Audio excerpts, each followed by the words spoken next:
Hello students, good morning. बेटा आप सभी का एक बार फिर से स्वागत है आपके अपने यूट्यूब चैनल कौशल एजुकेशन में। और बेटा आज हम कर रहे हैं हमारी 4th क्लास के मैथ्स का 10वां चैप्टर, किसमें कितना पानी। तो देखेंगे इसमें मापना है, हमें आयतन देखना है कि इसमें कितना पानी आता है। धारिता या आयतन होता है जो जितना किसी चीज़ में कोई भी लिक्विड चीज़ जितनी भी आती है वो उसकी धारिता होती है। तो देखो यहाँ पे ये दो बच्चे खड़े हैं यहाँ पे, तो कह रहा है दीदी मैं जग से बाल्टी भर देता हूँ, चलो पौधों में पानी डालते हैं। टब में है पानी और ये जग से इसमें डाल रहा है, तो इसने डाल दिया और ये कहता है 5 जग में बाल्टी भर गई है। तो वो बहन बाल्टी लेकर चल रही है और फिर क्या है, राधा कहती है राहुल जग तो हम अंदर ही भूल गए, चलो गिलास से पानी डाल देते हैं। जग वहीं छोड़ के आ गए तो कहते चलो गिलास है इसी से डाल देते हैं।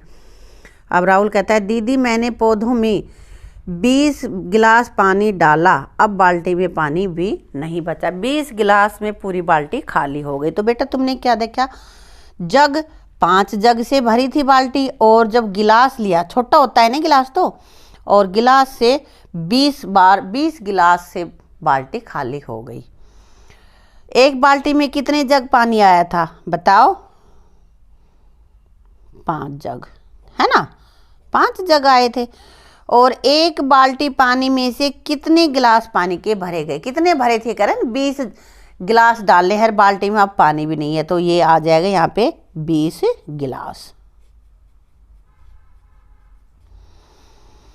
अब एक जग में कितने गिलास पानी आया होगा? देखो 5 जग थे और उन 5 जग पानी का 20 गिलास भरे हैं, तो इसके लिए हम ये कैसे पता करेंगे कि एक जग में कितना पानी आया होगा? तो यहाँ हम 20 को 5 से भाग करेंगे और 5 का पहाड़ा कहाँ तक पढ़ें कि 20 आ जाए, 5 चौक 20, 4 गिलास पानी आएगा इसमें एक जग में, ठीक है। यदि ऐसी 5 बाल्टी भरें तो कितने जग पानी आएगा? अब देखो एक बाल्टी में तो 5 जग और 5 बाल्टियों में कितने आएंगे?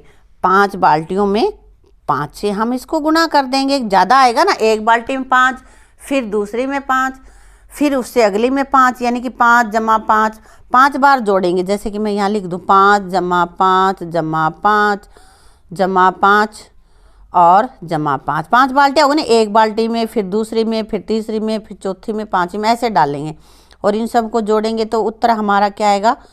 25। यही हमारा 5 गुणा 5 करने से आएगा, तो 25 जग, ठीक है बेटा। ऐसे 5 बाल्टियों में कितने गिलास पानी आएगा? अब एक बाल्टी में 20 गिलास है तो 5 बाल्टियों में कितना आएगा? 20 गुणा 5, 20 5 100 गिलास। तो गिलास छोटा है इसलिए ज़्यादा गिलास भरे हैं ना, जग थोड़ा बड़ा है तो कम भरे हैं। और उन सबसे बड़ी बाल्टी है इसलिए बाल्टी 1 2 में ही काउंट हो रही है। आ गया ना समझ में? आप अपने घर में बाल्टी, जग और गिलास लेकर पता लगाएं एक बाल्टी में कितने जग पानी है। बेटा ये तुम अपने घर पे करके देखोगे और तब यहाँ पे लिखोगे कितना आया है, ठीक है। और एक बाल्टी में कितने गिलास पानी आया ये भी गिलास से मापोगे, और जग, एक जग में कितने गिलास पानी आया, जग उसी जग में फिर गिलास से भर के देखोगे, तब तुम घर पे करोगे तब पता चलेगा बेटा, ठीक है। दूध वाला दूध लाया तो ममता कह रही है, माँ कह रही ममता कितना दूध लाई हो? तो ममता कहती है मोहन चाचा ने दूध डंडी वाले एक बर्तन को 2 बार भर कर दिया है। अब उसको नहीं पता कि उसमें कितना आता है, तो कह रही है वो जो डंडी वाला था ना, ये डालने लग रहा बर्तन, उसमें 2 बर्तन डाले हैं वो। तो ऐसे ही यहाँ पे पूछ रहा है कि भाई तुम कैसे दूध मापते हो? अगर कोई दूधिया दे के जाता है तो वो इसी तरह से मापता है। दूध मापने के बर्तन होते हैं, है ना। और ये इस तरह से, ये 1 लीटर का थोड़ा बड़ा, फिर 1 लीटर का मग्गा भी हो सकता है, और 100 मिलीलीटर का छोटा, 200 मिलीलीटर का, ये 500 का, और पूरा जो ड्रम है वो उसका है 20 लीटर का। इतना लगभग माप इसमें आता है। तो अब यहाँ कह रहा है दूध बेचने वाले के पास कौन कौन से बर्तन होते हैं? कौन कौन से बर्तन होते हैं? क्या होता है उसके पास?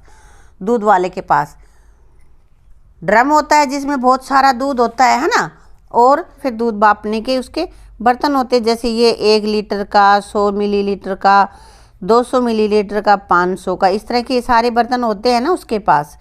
यदि ममता के घर में 2 लीटर दूध की खपत है तो दूध वाले ने किस बर्तन यानी कि मापक से दूध मापा होगा? कौन से मापा होगा? लीटर से मापे होंगे क्योंकि वो कह रही है कि 2 बर्तन डाले हैं तो उसने 1 लीटर से उसको दूध को मापा होगा। 1 लीटर का जो माप है ना उससे मापा होगा। ठीक है।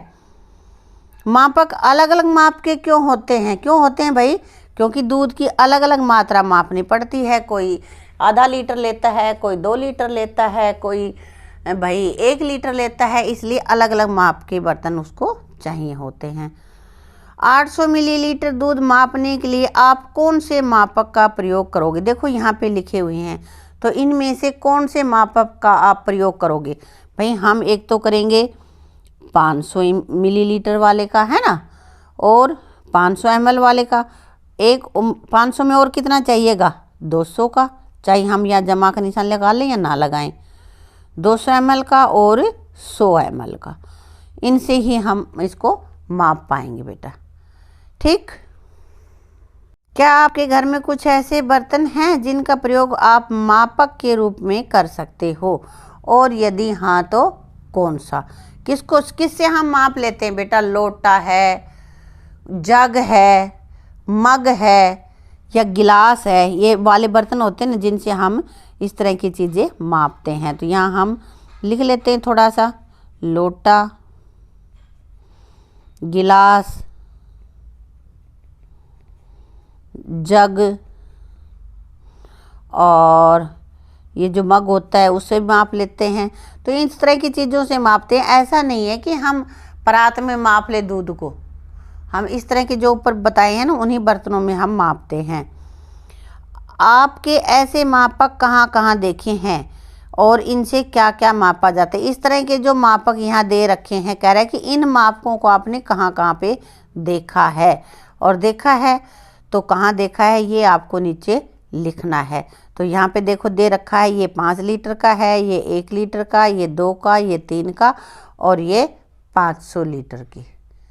ठीक है। तो ये हमें यहाँ पे लिखना है बेटा। देखो यहाँ पे पहले इसने लिख रखा है तेल डिपो, तो मिट्टी का तेल, और हमने यहाँ लिख दिया पेट्रोल पंप। पेट्रोल पंप पे भी होते हैं इस तरह के, कोई अपनी वैसे बोतल वगैरह भरवा के ले जाता है, टैंक वगैरह, तो उसमें इनका यूज करते हैं, तो उसमें पेट्रोल या डीजल मापते हैं।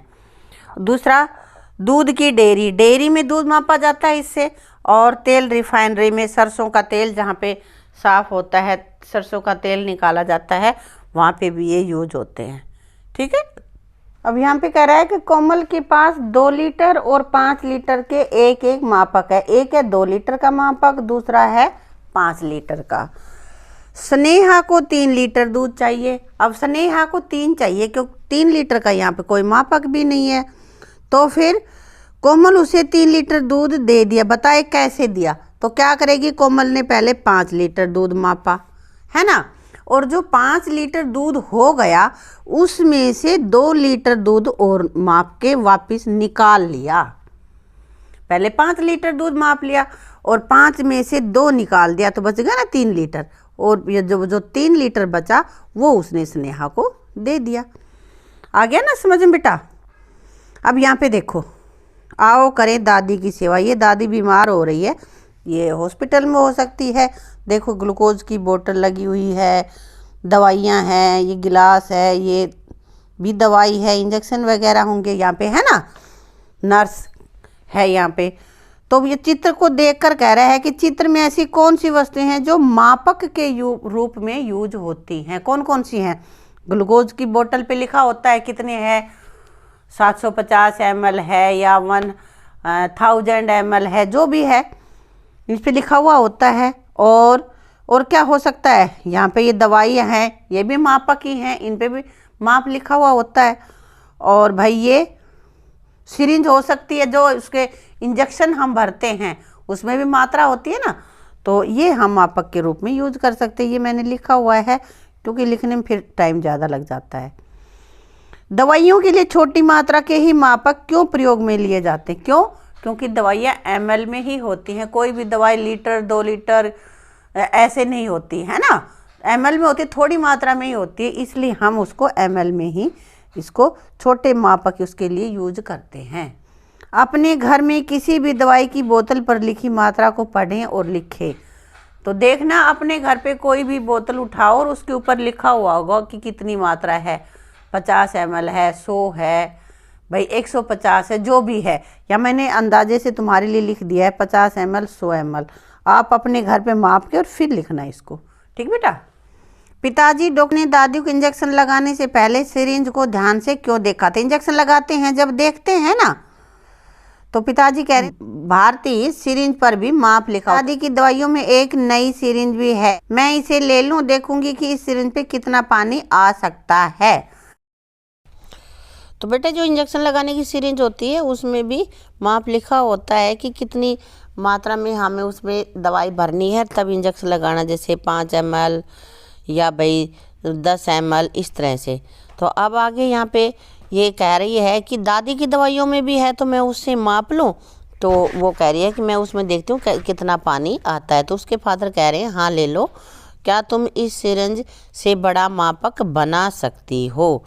अब वो कह रही है हाँ पिताजी, मैं इस गिलास में सिरिंज से 10 मिलीलीटर पानी डालती जाऊंगी और प्रत्येक 10 मिलीलीटर पानी डालने के बाद निशान लगाती जाऊंगी। इस तरह गिलास मेरा बड़ा मापक बन जाएगा।